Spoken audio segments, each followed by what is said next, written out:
যদি একটা ছোট্ট শব্দ, কিন্তু এই শব্দটার পিছনে অনেক দুঃখ, অনেক কষ্ট, অনেক যন্ত্রণা লুকিয়ে আছে। কেউ এটা ভাবতেও পারবে না। যারা বয়সে বড় তাদের কাছ থেকে আমরা প্রায় শুনে থাকি, যদি যদি আমি ওটা করতে পারতাম, যদি আমি তাকে সেই সময় বলে দিতাম, যদি আমি তার কাছ থেকে ক্ষমা চেয়ে নিতাম, যদি আমি তাকে বলে দিতাম যে আমি তাকে অনেক ভালোবাসি, যদি আমি আমার স্বপ্ন পূরণ করে নিতাম, যদি আমি আমার পেশা ছেড়ে না দিতাম, যদি আমি আমার নিজের ব্যবসা খুলতাম, যদি আমি আমার ফিউচার আমার ট্যালেন্ট দিয়ে বানাতাম। তো যারা অল্প বয়সী বন্ধুরা আছো তাদের কাছে আমার একটাই প্রশ্ন, তোমরাও কি এরাদের মতো রিগ্রেটকে সাথে নিয়ে বাঁচতে চাও? যদিতে বাঁচতে চাও, নাকি এখনই সমস্ত স্বপ্ন সত্যি করে তুলে ভবিষ্যতে কোনো রিগ্রেট ছাড়াই, কোনো বাধা ছাড়াই পূর্ণ স্বাধীনতার সাথে বাঁচতে চাও?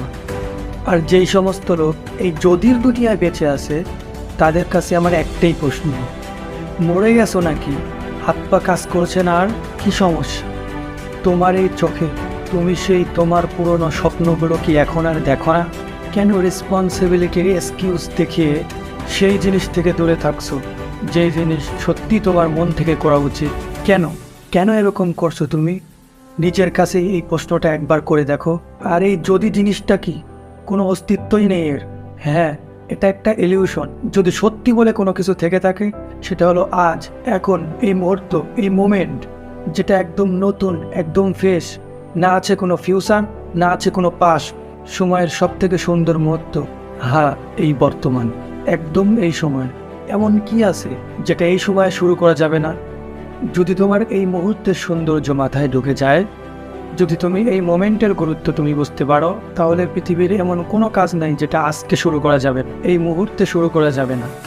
সব কিছুই পসিবল যদি তুমি বর্তমান সময়ে বাঁচতে শিখে যাও। তবে এই সময়ে পুরো ইউনিভার্স লক্ষ্যবার তৈরি হচ্ছে, লক্ষ্যবার ধ্বংস হচ্ছে, নদীগুলো বয়ে চলেছে, আবহাওয়া পরিবর্তন হচ্ছে। তবেই তোমার জন্যে এই বর্তমান তৈরি করা সম্ভব হচ্ছে, যাতে তুমি এই সময়ে বাঁচতে পারো, শ্বাস প্রশ্বাস নিতে পারো। আর তুমি কিনা এই সময়টাকে যদির দোহাই দিয়ে নষ্ট করে দিচ্ছ। সত্যি তোমার লাইফে এমন একটা দিন আসবে যখন তোমার হাত পা আর কাজ করবে না, তুমি বিছানাতে পড়ে থাকবে। তখন তোমার চোখে, তোমার মনে একটা কাটার মতো রিগ্রেট ফুটতে থাকবে। আর সেই রিগ্রেটটা হবে যদির রিগ্রেট। যদি তুমিও কি তোমার মৃত্যু সজ্জায় এই রিগ্রেটটাকে নিয়ে মরতে চাও, নাকি এখন এই যদিটাকে সাইডে ফেলে দিয়ে আজ, এখন যেখানে সব কিছু করা সম্ভব, সেখানে তোমার সমস্ত স্বপ্ন বাস্তবায়ন করে নিয়ে নিজের মৃত্যু সজ্জায় নিজের মুখে হাসি রেখে মৃত্যুকে বরণ করে নিতে চাও? এটা একান্তই তোমার চয়েস। ওয়াইএম মিডিয়ার পক্ষ থেকে তোমার সবচেয়ে কাছের প্রিয় বন্ধু আমি ইয়াহিয়া। আজকের মতো এখানেই বিদায় নিচ্ছি। দেখা হবে পরবর্তী কোনো ভিডিওতে। সে পর্যন্ত ভালো থাকবে, সুস্থ থাকবে। আল্লাহ হাফেজ।